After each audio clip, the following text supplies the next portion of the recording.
예,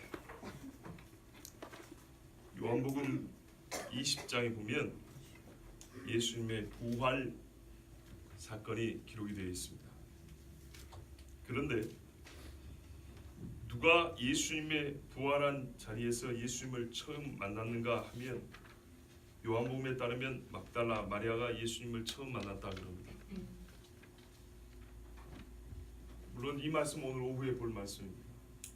근데 왜 막달라 마리아가 예수님을 처음 만났을까? 그것은 주님이 만나 주셨기 때문이죠. 왜 주님이 막달라 마리아를 먼저 만나 주셨을까를 생각해 보면 우리는 그녀가 예수님을 가장 뜨겁게 사랑했기 때문이라는 것을 알 수가 있습니다. 자, 오늘도 예수님을 가장 뜨겁게 사랑했던 한 여인의 입에서부터 예수님의 부활 이야기가 증거되고 있습니다. 자, 오늘 그 말씀을 보겠습니다. 안식 후 첫날 일찍이, 우리는 인류라고 생각하지만 그게 아니고 우리는 율리우스력을 사용한다 그랬죠. 그것이 아니라 본래 유대력으로 하면 우리의 현재 요일하고는 맞지 않습니다. 유대력으로 하면 안식일이 지금 수요일도 됐다가 목요일도 됐다 그럽니다. 왜냐하면 7일이라는 시스템은 같지만은 시작점이 다르기 때문입니다. 우리 고등학생들은 이해가 되죠? 같은 7일인데 여기서 시작한 게 여기 시작했다고. 그럼 달라지겠죠? 같이 시작했으면 딱 맞아떨어지지만 그렇지 않다 이 말이에요. 자, 우리로 말하면 일요일부터 시작한 걸로 돼 있지만 그게 아니라 그 말입니다. 자, 안식 후 첫날, 그러니까는 안식이 지나고 나서 새로운 한 주간이 시작되는 그 첫날 새벽에 아침 일찍이 아직 어두울 때, 그러니까 해가 뜨기 전에 막달라 마리아가 무덤에 왔다 그랬습니다. 이제 사복음서를 다 봐야 되지만은 여러분 살펴보면 최소한 4명 이상의 여인들이 온 것으로 되어 있습니다. 살로메도 있고요, 또 다른 마리아도 있고요. 예, 여러 여인들이 있습니다. 그 여인들과 함께 왔습니다. 뭐하러 왔냐면 향품을 준비하여 예수님의 시신에 이렇게 좀 싸두려고 그리고 온 것입니다. 그러니까는 말하자면 이 여인들은 지난 3일 동안 안식일이 지날 때까지 3일 내내 우리식으로 말하면 잠을 제대로 못 잤을 겁니다. 예수님 시신에 가서 쌓아주고 싶은 향품 준비하고 슬퍼서 3일 내내 밥도 못 먹고 마음이 괴로워서 그렇게 지냈던 여인들입니다. 그래서 안식일이 지나자마자 불이 나게 뜻을 모아서 준비했던 향품을 들고 이제 산길을 올라오고 있는 중입니다. 그런데 왔을 때 다른 복음서에 같이 보면 알 수 있지만은 천사들이 내려와서 무덤 문에 그 돌을 굴려냈다 그랬습니다. 본문대로만 보면 마리아는 이 무덤 문이 굴려진 것만 보고 돌이켜 길을 내려간 겁니다. 속에 들어가 보지 아니하고 마리아는 무덤 문이 굴렸다. 이 무덤 문을 어떻게 해놓냐면요, 예수님 장례칠 때 와서 봤거든요. 큰 돌을 굴려다가 봉인을 해놨단 말이에요. 로마 총독의 인을 찍어서 봉인해놔서 손을 대는 사람은 죽는 겁니다. 그래서 누가 이 돌을 굴려주리요? 로마 군인이 허락을 해줘야 될 것이고, 허락을 해준다 하더라도 우리 여자들끼리는 굴릴 수 없다는 거죠. 그래서 이 고민을 하고 갔었는데 이미 돌이 굴려진 걸 보고 그때 군인들은 있었을까요? 없었을까요? 없었죠. 이미 혼비백성으로 도망간 이후입니다. 마태복음 보면 천사들을 보고 지진하고 무서워서 도망갔다고 되어 있습니다. 자, 그래서 여인들이 볼 때 무덤 문이 굴렸다는 것은, 굴려졌다는 것은 이들은 부활 신앙이 없었기 때문에 분명히 시체를 누가 훔쳐갔을 거다 이렇게 생각하고 막달라 마리아는 다른 여인들을 두고 바로 내려갔습니다. 그리고 누구를 만나러 갔습니까? 시몬 베드로와 예수께서 사랑하시던 그 다른 제자에게 갔다 그랬습니다. 이 말은 이 두 사람이 지금 같이 있다는 거죠. 두 사람이 같이 있는 것을 알고 갔다는 얘기입니다. 마태복음에 보면 다른 여자들은 천사들의 말을 듣고 다른 제자들이 갑니다. 그 말은 예수님에 남아있는 가룟 유다 빼고 11 제자들 중에 9명이 한 집에 있었고 2명 베드로와 요한은 또 따로 있었다는 얘기입니다. 왜 그렇게 있었을까요? 베드로가 예수님을 부인했잖아요. 저주하고 욕하고, 베드로는 다른 제자들과 염치가 없어서 같이 있을 수가 없습니다. 그래서 수많은 옛날에 목사님들은 이 부분을 보고 이렇게 해석했어요.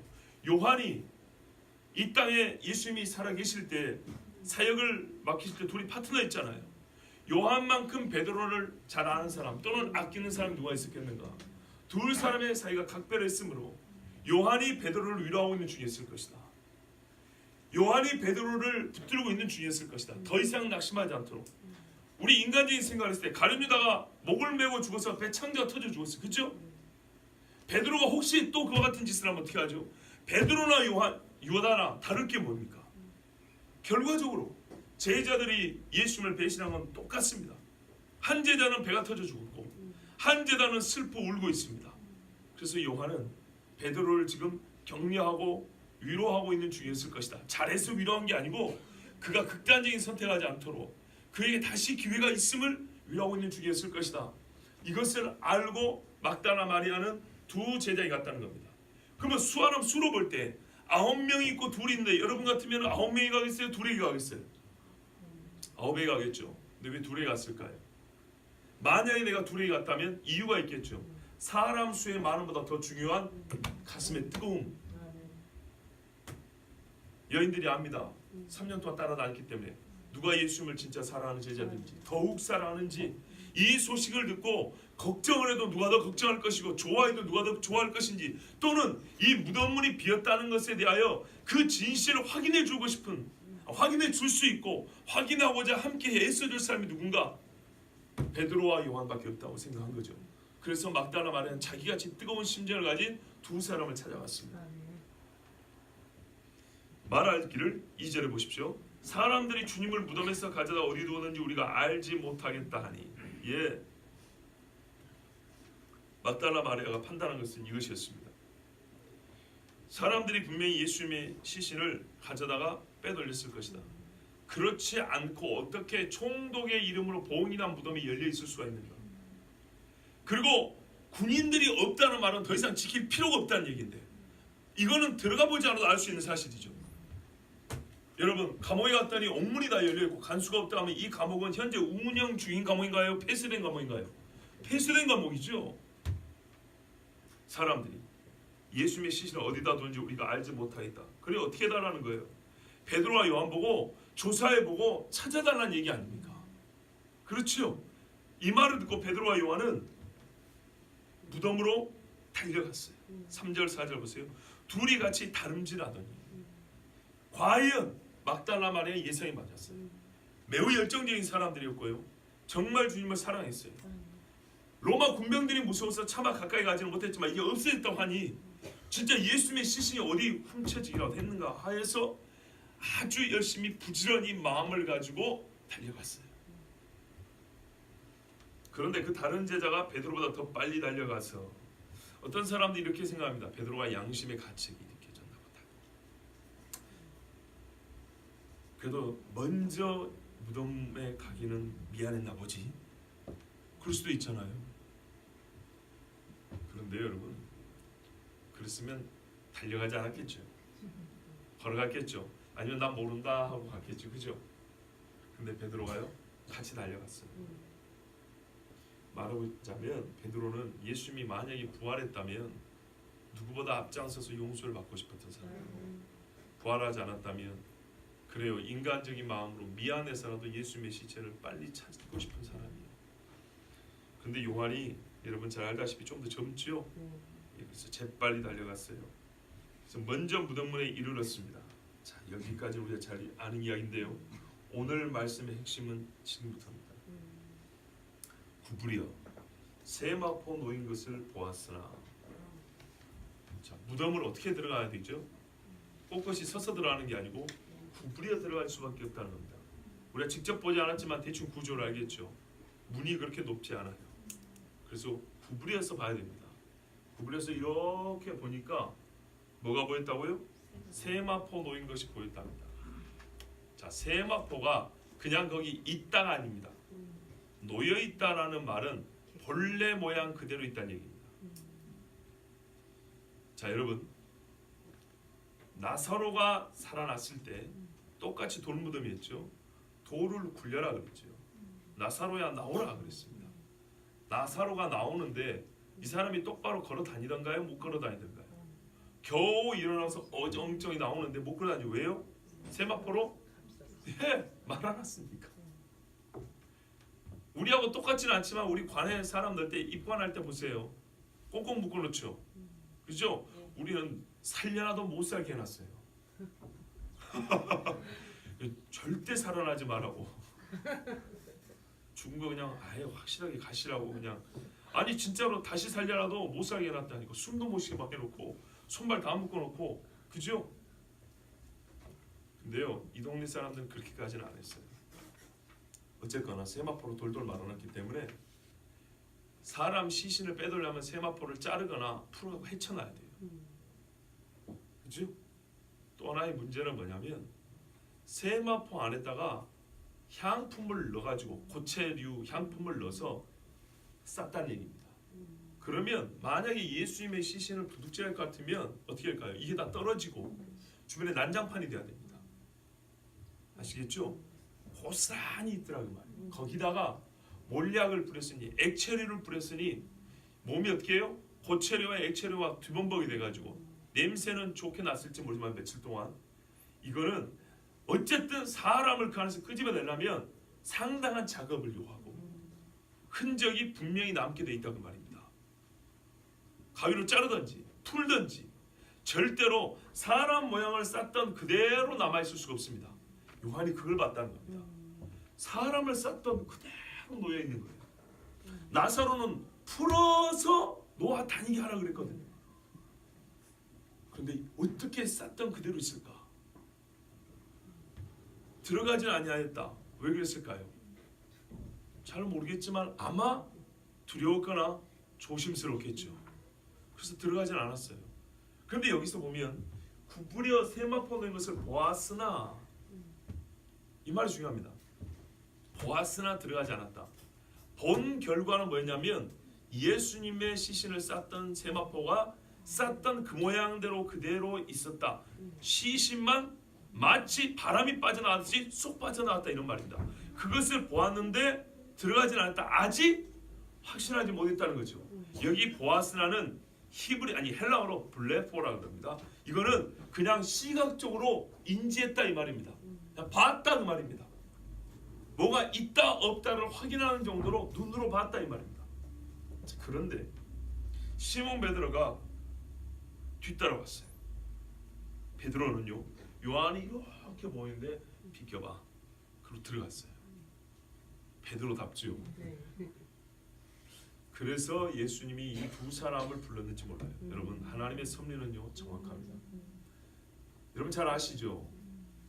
여인은 고대 중동에서 유대에서 증인이 될 수 없다는 것. 그리고 증인이 될 때는 중요한 사건일 때는 두 사람 이상의 증인이 필요하다는 거 아시죠? 남자 두 사람 예수님을 가장 사랑하고 따랐던 두 제자가 두 사람 오게 된 계기는 막달라 마리아가 놀래가지고 가서 불러와서 두 사람이 오게 되고 결국에는 이 두 사람의 입으로 증언이 되어 공식적으로 증언이 된 겁니다. 아멘. 그리고 요한은 소개까지 들어가 보지 않았지만 베드로는 소개까지 들어가 봤습니다. 자 실제로 확인한 겁니다. 베드로가 들어가 봤는데 세마포가 놓였고 역시 바로 그것입니다. 세마포가 쌌던 모양 그대로 놓였다는 겁니다. 또 머리를 쌌던 수건은 세마포와 함께 놓이지 않고 딴 곳에 쌌던 대로 놓여 있더라. 이것이 진짜 중요한데요. 여러분 유대인의 장례법을 우리가 정확히 모릅니다. 그런데 고대에 유대인을 비롯해서 그 근방에 사람들이 장례 지냈던 풍습을 고고학자들이 발굴을 해고 확인을 해봤는데 이렇다라는 거죠. 봐보세요.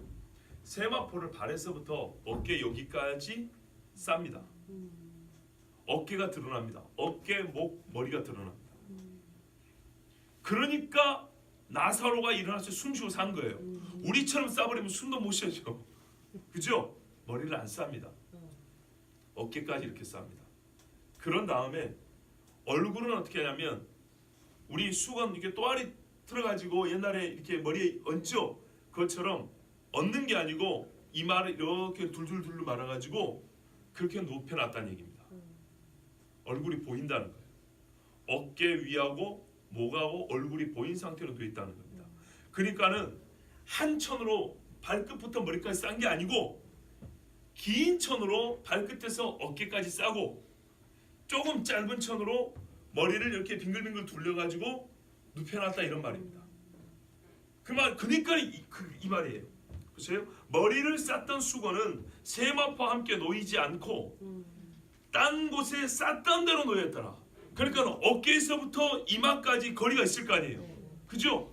여기서부터 이까지의 거리대로 이만큼 따로 놓여서 쌌던 돌돌돌 말았던 그대로 있더라는 거예요. 이게 푸른 것도 아니고. 그러니까 말 그대로 사람만 사라진 거예요. 머리 쌌던 이렇게 둘둘 마른 수건 그대로, 몸 쌌던 거 그대로, 피범벅이 되어 있고, 거기에 향품 쌌던 거 그대로 있고, 그 알갱이들이 그 속에 남아 있고, 모량 냄새가 진동을 하고, 찢은 자국도 없고, 푸른 흔적도 없고, 그것은 그대로 있는데 사람만 쏙 빠져나갔다는 얘기입니다. 여기서 한 가지요. 이름하여 토리노의 수위라는 거 들어보셨죠? 예수님의 얼굴이 찍혔다라는 그런 천 있죠? 바티칸에서 보관하고 있죠? 다시 보여달라면 안 보여주잖아요. 예수님의 얼굴이 찍혔다고. 맞을까요? 모르죠. 누가 차마 어떻게 돌아가신 예수님 얼굴 보겠냐고 덮어놨을지는 모르죠. 요셉이 아리마대 사람 요셉이 덮었을 수도 있죠. 그런데 그것은 특별히 그렇게 했을 수도 있지만은 당대에 사람을 매장하거나 이렇게 안치할 때 흔히 하던 방식은 아니라는 것. 자, 이 모습을 보고 그때야 베드로가 가서 확인하는 것을 보고 그때야 무덤에 먼저 왔던 그 다른 제자도 들어가 보고 믿더라. 요한도 그것을 보고 베드로가 일일이 확인하는 걸 보고 이제 조심스럽게 따라 들어갔습니다. 그리고 같이 보았습니다. 8절의 보고는 중요한데요. 이건 헬라어로 에이도라는 원어를 씁니다. 이것은 보고 자각하다는 얘기입니다. 이해했다, 깨달았다는 얘기입니다. 그러니까 앞에서는 어떻게 했다는 얘기인가요? 그냥 먼 발치에서 이렇게 구부려 보니까 빠져나간 것 같기도 하고 뭔 일이 있었던 것 같고 제대로 못 봤어요. 그냥 시신이 없다는 것만 봤어요. 눈이 보이는 대로. 들어가서 볼 때는 아까 봤던 세마포 그대로지 않습니까? 그런데 그것을 자세히 살펴본 다음에는 뭘 알게 되냐면 예수님이 부활했구나. 이거를 알았다 이런 말입니다. 그래서 믿었다는 얘기입니다. 여러분, 우리 주님은 부활의 증거를 남겨두셨어요. 연약한 우리를 위해서 예수님은 우리로 하여금 증거를 보고 예수님이 부활하신 걸 믿을 수 있도록 돌문도 굴려내시고 무덤문도 여시고 천사들도 나타나서 군병들을 놀라게 하고 여인들에게는 또 나타나서 너희 주님이 말씀하신 대로 살아나셨느니라 하고 이 누우셨던 곳을 보라 하고 이래서 확실하게 증거를 남겨두셨어요. 그런데 그 증거를 어설프게 눈으로 살짝 보려고 한 사람들은 알지 못하고 마찬가지예요. 성경도 그냥 눈으로 이렇게 읽는 사람은 알지 못합니다. 그러나 세밀하게 보고 하나님 앞에 겸손하고 열린 마음으로 보는 사람은 이게 무슨 말씀인지 깨닫습니다. 예수님의 부활을 요한이 겁이 나서 들어가지 못하고 밖에서 이렇게 구부려서 빼꼼히 쳐다볼 때는 예수님이 없다는 걸 알지만 없다라는 것과 부활했다는 것은 완전히 다른 이야기잖아요. 마리아의 말처럼 누가 훔쳐갔을지 어떻게 합니까? 또는 로마 군병들이 다른 데로 옮겼을 수도 있는 거예요. 무덤을 바꿀 수도 있는 거라고요. 그런데 직접 들어가서 그 누우셨던 세마포를 볼 때 이것은 사람의 손이 닿지 않았다는 것을 확인한 것입니다. 그 누구의 손도 닿지 아니하고 시신만 사라졌다는 것이죠. 이것을 보고 베드로와 요한은 아, 예수님이 부활하셨구나 이것을 믿게 됐다는 얘기입니다. 예수님은 분명히 증거를 남겨두셨습니다. 무덤 안에 증거가 있었어요. 그런데 우리가 예수님의 그 무덤을 발견하고 그 속에 들어가서 예수님의 누우셨던 것을 확인하려고 하는 것처럼 우리 실제 생활에서 하나님의 말씀이 그러한가 하여 그 속까지 들어가가지고 확인하는 일이 얼마나 됩니까? 대충 겉으로 훑어보면서 성경이 맞지 않네, 믿을 바가 못 되네, 현실에는 어울리지 않네. 아니요, 여러분, 현실을 바꾸는 힘이 이 무덤에서부터 시작됐어요. 아멘.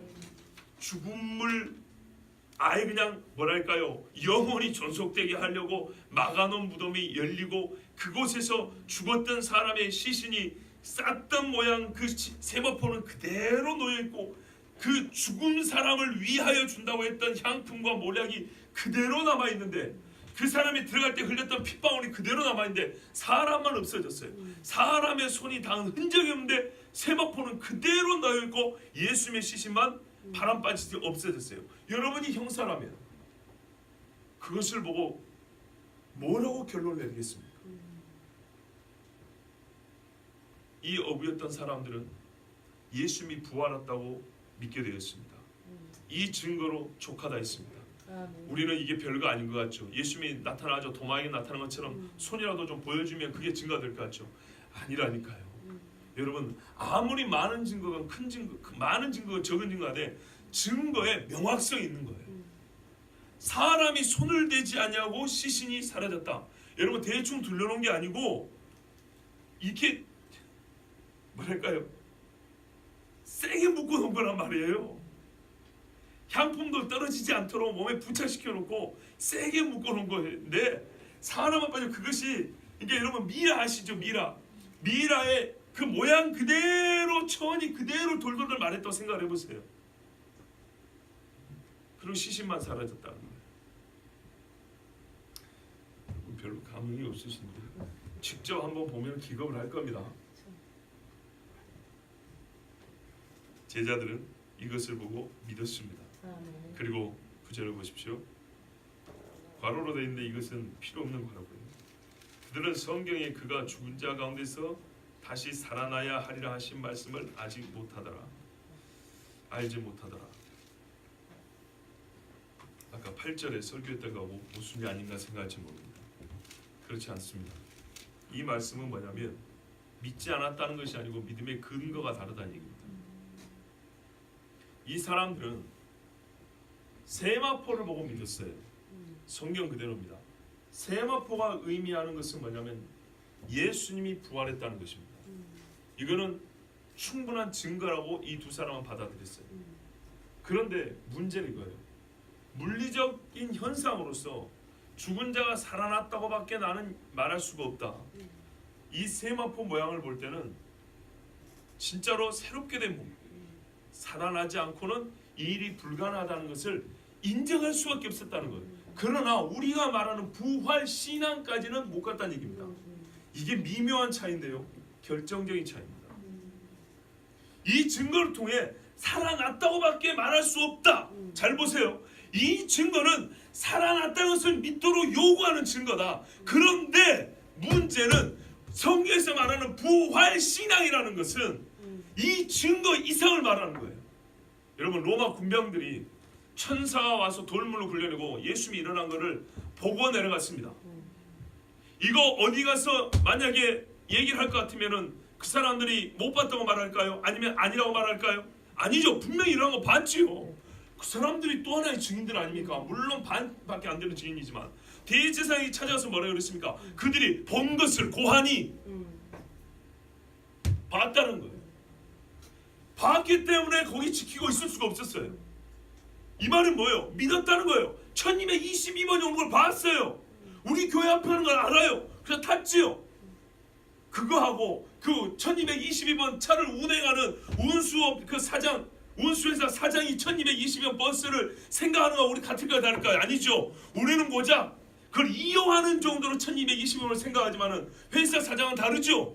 자기의 소유로 여기는 것은 완전 다른 것이죠. 로마 군병들이 예수님이 부활한 걸 봤어요. 천사 와서 돌문 굴려는 걸 봤고 무덤이 빈 걸 봤어요. 그런다고 하여 그것을 말 그대로 인정하고 시인은 했지만은 부정할 수 없어요. 죽을 때까지 부정할 수는 없어요. 그렇지만은 그 사람들은 그것을 봤다고 해서 그 사실을 믿고 그 사실을 인정하지만 그것이 예수님을 구주로 믿는 부활 신앙까지는 못 갔다 이 말입니다. 그래서 돈 주니까 거짓말했잖아요. 이 무서운 광경을 봐놓고도 천사들 앞에 죽은 자같이 되었다 이렇게 말했어요. 죽은 자같이 벌벌 떨고도 돈 몇 푼 주니까는 대번에 바뀌어서 도둑놈들이 와가지고 제자들이 와서 도둑질했다고 거짓말했죠. 바로 이것입니다. 제자들은 이 시체가 사라진 것을 봤을 때는 군병들만큼 그렇게 믿음이 약하지는 않지만 그보다 조금 더 있을 뿐입니다. 우리가 본 사실은 뭐냐면 명확하다. 이와 같이 시신이 사라지는 법은 없다. 이와 같이 도적질할 갈 수도 없는 것이다. 이것은 분명히 본인이 살아나지 않고는 이런 흔적을 남길 수가 없다 라고 논리적 결론은 맺었기 때문에 믿는다고 말이에요. 이 증거는 예수님이 부활했다는 것을 말한다는 것을 믿었다고 말이죠. 그런데 문제는 그걸 믿었다고 해서 이 사람들의 삶이 달라질까요? 그렇지는 않다 이 말입니다. 이것을 마음속에 인지하고 자각하고 고개를 끄덕이는 이 믿음 가지고 저 증거가 말해주는 것을 무슨 일이 일어났는지를 알았다. 내가 그 일을 믿는다는 이거하고 진짜 예수님이 부활하신 나의 주님이라는 걸 믿는 거하고는 다르다는 얘기입니다. 아멘. 바로 그 미묘한 차이를 설명해 주는 게 9절입니다. 아멘. 살아났지만 이가 어디서부터 살아났는지 무엇을 위하여 살아났는지 그 살아남으로 말미암아 우리에게 주어지는 말하면 복이 무엇인지 알아야 부활이 나의 것이 되고 부활이 나에게 의미가 있는 것이지 않겠습니까? 그런데 이 사람들은 부활이 일어났다는 현상에 대해서는 믿었으나 부활이 의미하는 바 하나님이 부활을 통해서 하시고자 하는 일을 몰랐다고 말입니다. 그럼 시편 16편을 한번 봐보십시오. 일찍이 시편 16편은 15절부터 17절까지 해서 제가 예전에 설교했던 부분입니다. 그때 이렇게 말씀드렸어요. 15편에 보면 다윗에게 진짜 궁금하고 마음에 풀리지 않는 의문, 그게 뭐냐면 여호와여 주의 장막에 머무를 자 누구며 주의 성산에 사는 자 누구니까? 누가 하나님과 함께 동거할 수 있습니까? 언니 양심이 알아요. 2절 이하입니다. 정직함이 혀로 남을 허물하지 않고 눈은 망령되지 않으며 여호와를 두려워하는 존대하며 서운한 새로울 자도 갚으며 이자를 받아 돈을 부어주지 아니하며 뇌물을 받지 아니하고 이런 자들은 영원히 흔들리지 아니하리다. 이런 자가요 에스겔 18장에 봐보세요. 꼭 이 말이 거의 반복되어 있어요. 그러면서 이런 사람은 의인이라 이렇게 되어 있습니다. 말 그대로 의인이라야 여호와의 성산에 올라가며 하나님의 장막에 거할 수 있어요. 이것이 선지자를 통해 하나님이 주신 말씀이에요. 율법이 말해주는 거예요. 다윗이 알아요. 문제는 내가 그럴 수 없다는 거예요. 다윗이 이게 내가 어떻게 이게 가능하죠? 이게 진짜 궁금했어요. 그래서 다윗은 16편을 보면 주님 나를 지켜주세요 하고 주님 앞에 자기를 맡깁니다. 결론은 이게 가능하려면 사람이 의로워야 되는데 의라는 것은 나로부터 발생할 수가 없기 때문에 내가 하나님께 나를 맡기나이다 주여 나를 도우소서 이렇게 의탁을 합니다. 그때 하나님께서 실제적으로 나를 어떻게 해서 하나님의 장막에 머무르게 하시냐, 그 이야기가 16편 후반부에 잘 나오는데 이게 바로 예수님이 죽으시고 부활하시면서 하신 일입니다. 이게 죄인이 의인이 되게 하신 일을 다르게 표현한 말입니다. 그게 뭐냐 보십시오. 10편부터 보면 8절에 보면 내가 여호와를 항상 내 앞에 모시며 그가 나의 오른쪽에 계심으로 내가 흔들리지 아니하리로다. 아까 15편 5절에는 어떤 자가 흔들리지 아니하냐 하면 이러이러한 일을 행하지 아니하는 사람들, 의를 행하는 사람이 흔들리지 아니한다 그랬죠. 근데 문제는 나의 죄인된 나이가 이 모든 일을 지킬 수가 없죠. 근데 똑같이 흔들리지 않은 결과가 어떻게 나올 수 있냐? 보십시오. 8절에 그가 내 오른편에 계시면 똑같이 흔들리지 않을 수가 있대요. 이제 문제는 그분이 나와 함께 있어야 되겠죠. 이해되시죠? 예. 흔들리지 않은 의인이어야 되는데 15편 5절에는 내가 이러이러한 사람이 되어야 되는 것인데 이게 내가 할 수 없다는 거예요. 16편 8절에 가면 그가 내 오른쪽에 있으면 이제 흔들리지 않게 된다는 거예요. 아, 그분이 내 오른편에 있으면 되겠구나. 왜? 그분이 뭘 하셨기에? 이걸 알고 9절에 보면 즐거워했는데 이제 그 실제 내용이 10절에 나와요. 이는 주께서 내 영혼을 수월에 버리지 아니하시며 예? 내가 음부에 떨어져 죽지 않아요. 주의 거룩한 자를 멸망시키지 않으실 것입니다. 주의 거룩한 자 곧 하나님의 아들이 죽지 아니하고 그 죽음을 이겨놨기 때문에 나 역시 죽은 자가 처해지는 그 수월에 버려짐을 당하지 아니하리이다. 아멘. 이것을 한마디로 말하면 생명의 길을 내게 보이셨습니다. 이렇게 말한다고요. 아멘. 예수님이 나는 생명이요 길이요 진리라 그러지 않습니까? 그게 바로 11절 보면 주께서 생명의 길을 내게 보이시니 그래서 주의 앞에는 충만한 기쁨이 있고 주의 오른쪽에는 영원한 즐거움이 있나이다. 아멘. 그래서 17편 이하에 보면 이제는 이 은혜를 받았기 때문에 다윗이 15편과 16편을 종합한 것 같은 그런 삶에 대한 하나님과 약속, 그 기쁨에 충만한 자기 신앙 고백이 나온 겁니다. 바로 말하자면 이런 말씀을 몰랐다는 얘기입니다. 아브라함이 이삭을 바칠 때 그 아들을 3일길을 가서 모리아산에 바쳤죠. 그리고 그는 하나님 앞에 그 생명을 드리지만 하나님은 그 생명을 다시 살리실 줄로 아브라함이 믿은지라.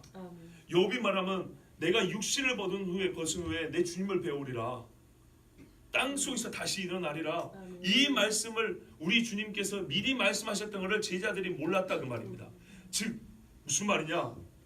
우리가 예수 그리스도의 부활을 진짜로 부활하신 주님으로 믿고 부활 신앙을 갖게 되는 것은 증거가 아니라 말씀이라는 겁니다. 아멘. 예수님이 하신 말씀이죠. 너는 나를 본 거로 믿느냐? 보지 않고 믿는 자가 복되도다 이 말씀입니다. 맹목적으로 믿으라고 말하진 않아요. 증거를 안 준다는 얘기도 아니에요. 그러나 증거가 할 수 있는 일은 객관적 실제로서 살아났다는 거예요. 이 세상의 만물이 보여주는 것은 창조주가 있다는 거예요. 아멘. 그러나 말씀을 보지 아니하고 말씀의 설명을 듣지 아니하고 말씀을 믿지 아니하면은 이 보여주는 이 비와 바람과 바다와 산과 들이 하나님이 창조하셨다는 것을 알 수가 없어요.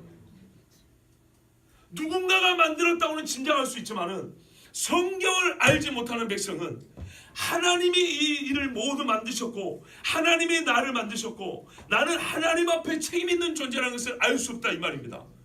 성경을 알지 못하니까 보세요. 그들은 성경에 그가 죽은 자 가운데서 다시 살아나야 하신 말씀을 아직 알지 못하더라. 이미 기록이 되어 있는 말씀인데도 불구하고 성경을 미리 알았더라면 이 증거를 통해서 확신을 하였을 것인데 성경을 몰랐기 때문에 증거를 보고 예수님이 부활했다라는 것을 인정을 했으나 여전히 뭐하고 있었어요? 그 밤에도 두려워 유대인들을 두려워 떨고 있었어요. 그러나 성경대로 살아난 예수님을 직접 볼 때는 어떻게 됐습니까? 유대인들 앞에 당당히 나가서 복음을 전했죠. 그러니까는 바로 이거예요. 말씀이 없이 증거만 가지고 믿는 신앙은 고작 부정할 수는 없지. 여기까지예요. 말씀이 없이 신령한 체험을 한 신앙은 그 체험이 사라지면 금세 약해져 버려요. 말씀이 없는 군병들을 보세요. 예수님을 인격적으로 알지 못한 군병들을 보세요. 돈 몇 푼 주니까 거짓말 해버려요. 예수님을 직접 말씀으로 알지 못한 사람, 심령의 세계자는 마음판의 세계로 말씀을 알지 못한 사람은 이단이 와서 속이면은 냄새가 솔솔 이렇게 따라가 버린다고요. 오히려 말씀 있는 사람은 음란하고 더러운 지옥의 냄새가 나서 당신의 냄새는 마귀의 냄새가 난다고 말할 수 있는데 그렇지 않으면은 그쪽 냄새가 좋거든요. 남의 떡이 크게 보인다고. 그쪽에 더 은혜가 있는 것 같아. 그쪽에 하면 내가 더 인정받을 것 같아요. 그래서 솔솔 따라가요. 매우 중요합니다. 증거는 무덤 안에 있었는데요. 무덤 안에 놓인 것은 세마포와 머리를 쌌던 수건만이 아니었어요. 이것은 바로 하나님의 말씀 그대로 그가 죄인들과 함께 묻혔으나 죽음이 그를 사로잡지 못하였다는 것은 하나님의 말씀이 성취되는 순간이었어요. 그런데 내가 보고 있는 그러니까 내가 보고 있는 것 전에 말씀이 있었어요. 근데 이 말씀을 모르고 보는 것만 보니까 이것이 무엇인지 바로 알지 못하고 믿음을 가지지 못했다는 겁니다. 오히려 나중에 예수님을 만나고 예수님이 그래서 설명을 했잖아요. 모세와 선지자와 시편에 나를 가리켜 기록된 말이 이루어져야 하리라 한 것이 이것이라고. 아멘. 내가 이 땅에 육으로 오고 너희 죄를 고난을 당하여 십자가를 죽고 3일 만에 부활하리라. 이것을 예수님이 살아 계실 때도 몇 번을 얘기를 했습니까? 그런데 그것을 기억하지 못하고 또한 예수님의 말씀도 역시 구약 성경의 예언을 반복한 것인데 하나님의 말씀을 모르니까는 눈으로 분명히 시체가 사라진 걸 봤으면서도 시체가 사라진 것은 믿으나 이것이 예수님을 나의 주님으로 믿는 신앙까지 이르지 못하고 이제 내 목숨을 걸고 그분의 증인이 되어야 되겠다.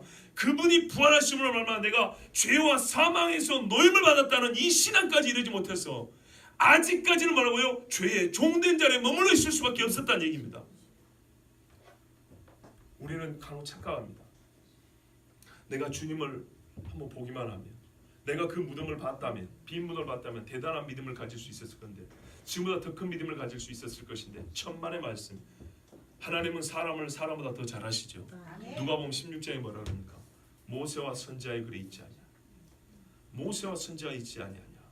그들의 말도 듣지 않는다면 죽은 자가 살아가도 믿지 아니하리라. 우선이 어디 있다는 거예요? 죽은 자가 살아간 것보다 모세와 선지자의 기록된 하나님의 말씀이라는 거예요. 오늘 그 말씀이 그대로 우리 눈에 보이죠. 죽은 자가 살아간 것을 부정할 수 없지만은 부정할 수 없다라는 믿음이 우리가 말하는 목숨을 걸고 복음의 증인이 될 만한 신앙에까지 이르지 못한 것은 이 증거가 부족해서가 아니라 증거가 무엇인지를 가르쳐주는 말씀이 그렇게 없었기 때문입니다. 그래서 부활신앙이 똑바로 되려면 객관적으로 조사 열심히 해서 내가 예수님의 무덤을 발굴하고 예수님의 무덤에서 일어났다는 객관적인 증거 철저히 조사하게 가르쳐주겠다. 예, 그 수고 칭찬할 만하지만 그거 갖고 사람이 변화되는 게 아니에요. 사도들 역시도 그거 보고 신앙을 갖게 된 건 아니었어요. 고개를 갸웃거리고 내려갔을 뿐이에요. 진짜 중요한 것은 하나님의 말씀이 우리 마음에 들어와서 보지 않고도 예수님의 부활을 믿는 것입니다. 그러나 예수님이 그 부활의 증거를 주지 않은 건 아니라 그랬어요. 맹목적으로 믿으라고 하지 않아요. 우선순위가 말씀에 있다는 것이고 결정적인 역할을 말씀이 한다는 것이지 증거를 안 준다는 게 아니에요. 하나님이 한 번이라도 증거를 안 준 적 있습니까? 출애굽할 때 증거를 안 줬습니까? 광야에서 증거를 안 줬습니까? 가나안 땅에서 증거를 안 줬습니까? 항상 증거를 줍니다. 오병이어도 증거가 아닌가요? 그러나 문제는 사람들은 거기서 그치더라는 거예요. 자, 알지 못한 채로 집으로 내려가는데요. 어디로 갔다 그럽니까? 자기들의 집으로. 둘이 공동 소유인가요? 그런 말은 아니고 한 사람의 집이겠지만 둘이 같이 있었다는 얘기죠. 아까 원래 같이 있었던 집. 누구 집일까요? 예루살렘에 집 있는 사람은 요한이죠. 베드로보다는 요한일 가능성이 크죠. 우리가 잘 알다시피 요한은 대제사장의 친족이라 이런 말도 있죠. 요한의 집으로 갔을 겁니다. 요한의 집으로 가서 무엇을 했을까요? 이거는 상상입니다. 충분히 가능한 상상입니다. 여러분 19장에 보십시오.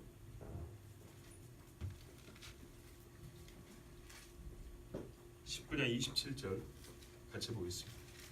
시작. 또 그 제자에게 이르시되 보라 내 어머니라 하신대 그때부터 그 제자가 자기 집에 모시니라. 아멘. 이 집에 누가 있을까요? 예수님의 어머니 마리아가 있습니다. 예수님의 어머니 마리아가 예수님의 부활 소식을 아직 성경은 잘 알지 못해서 신앙까지는 가지 못했지만 분명히 무덤에서 시신이 사라져서 예수님 살아났습니다는 얘기를 요한을 통해서 듣게 되었습니다. 예수님의 동생들과 예수님의 어머니까지 우리가 보면 알지만은 마가의 다락방에서 모여 기도하던 120명 중에 들어가 있습니다. 그러나 성경에 예수님이 자기 어머니와 형제에게 직접 나타났다는 말은 기록되어 있지 않습니다. 하나 있습니다. 야고보. 예수님의 동생 야고보에게 나타났다는 기록이 고린도전서에 있습니다. 그 외에 형제들이 나타났다는 기록은 없고 어머니에 나타났다는 기록은 없습니다. 물론 40일 동안 있으면서 하나님 나라의 말씀을 증거할 때 어머니와 동생들도 함께 들었을 것입니다. 그러나 그 들으러 나오기까지 마리아는 예수님의 부활 소식을 전혀 듣지 못한 상태로 나올 수는 없습니다. 분명히 들었을 것입니다. 어떻게 들었을까요? 바로 그 단서가 여기에 있습니다.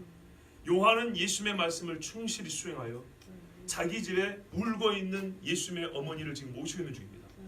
여러분, 어머니로서 한번 생각해 보세요. 아들 죽은 지 못에 박혀 죽은 걸 내가 3일 전에 봤어요. 지금 어떻게 하고 있을까요? 식음을 전폐하고 있을 겁니다. 이게 사는 게 아니죠. 예수의 동생들도 아마 그 옆에서 같이 어머니를 붙들고 있을 겁니다. 어쩌면 이 여인들도 이 집에서 무엇일지 모릅니다. 무슨 돈이 있다고 이 갈릴리에서부터 온 여자들이 여호와방이라고 호텔에 들어가겠습니까? 같이 슬퍼하면서 위로하면서 요한의 집에 머물러 있다가 그들이 불이 나게 준비해서 부지런히 또 이렇게 준비해서 먼저 무덤을 갔다 왔을지 몰라요. 어머니 마리아는 차마 가지 못하고, 그리고 이제 요한과 베드로가 이 소식을 보고 어머니에게 가서 일러주고, 어머니는 이때부터 소생하여 힘이 나고, 그리고 예수님과 함께 40일 동안 주의 나라 이야기를 듣고 그 후에 오리라 너에게 보내리라는 성령을 기다려 함께 부지런히 기도하는 신앙이 됐을 겁니다. 그래서 이 마지막 10절이 그냥 올라갔으니 내려갔다라고만 생각하면 곤란하고요. 생략되어 있는 말이지만은 집으로 갔다 하니 그 집에 예수님의 어머니를 모시고 있다면 반드시 요한이 보고 믿는 바를 그 어머니에게 전했을 것입니다. 바로 10절까지 봤을 때 최초의 예수 부활의 증인들의 사역이 이 안에 감춰져 있다 얘기입니다. 그들이 비록 성경대로 예수님의 부활을 알지 못하고 아직 온전한 부활 신앙을 갖고 있지 못하지만 분명한 것은 이들의 입을 통하여서 최초로 예수님의 무덤이 비었다가 아니라 예수님이 부활하셨다는 소식이 증거됐다는 겁니다. 여러분, 오늘 말씀의 요지는 두 가지입니다. 하나님은 그의 아들 예수 그리스도를 부활시킨 증거를 그가 묻히셨던 자리에 증거로 남겨두셨습니다. 두 번째는 그러나 그 증거로 인하여 우리가 예수를 믿는 것이 아니고 증거는 고작 해야 예수님이 살아났다라는 사실에 대한 인지일 뿐이지, 그분이 그러므로 살아났으므로 이제부터는 그는 나의 주님이시고 나의 구원자요, 나는 그분 앞에 죄를 회개하고 용서를 받고 하나님 앞에 의롭다함을 받을 수 있다라는 신앙의 대상으로까지 가는 것은 증거로 충족되는 것이 아니라 하나님의 말씀을 통하여 예수 그리스도를 믿게 될 때 가능하다는 거예요. 그래서 온전한 부활 신앙이란 부활의 증거가 이 땅에 분명히 있는 거. 왜냐하면 역사 중에서 일어났던 사실이기 때문에 성경 일이 분명히 일어났다고 한다.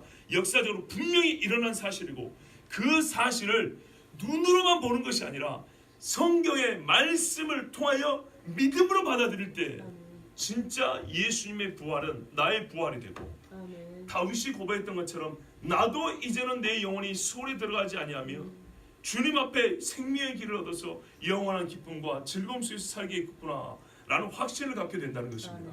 여러분, 부활절마다 많은 말씀을 드렸죠. 부활절마다 설교 많이 들었죠. 그래서 우리의 심정에는 오늘은 뭔가 새로운 것이 있을까, 그 정도 기다리는 정도라는 것을 저도 짐작을 합니다. 그런데 여러분, 그렇지 않습니다. 문제는 부활의 사실이고 부활의 능력입니다. 내가 진짜로 부활을 믿느냐입니다. 진짜로 부활 신앙을 갖고 있냐입니다. 부활의 사실을 내가 인정한다니까요. 인정이 아니고 그 부활의 사실이 나에게 신앙의 이유와 신앙의 내용이 되냐 이 말입니다. 그러기 위해서는 우리 주님이 지금 오늘 말씀하신 것은 성경을 보고 믿으라는 얘기입니다. 성경을 보고 성경대로 죽으시고 성경대로 살아나셨습니다. 그래서 성경대로 우리의 주님이 되셨습니다. 이것이 부활신앙입니다. 꼭 이 부활신앙을 붙드시기 바랍니다. 기도하겠습니다. 좋으신 아버지 하나님,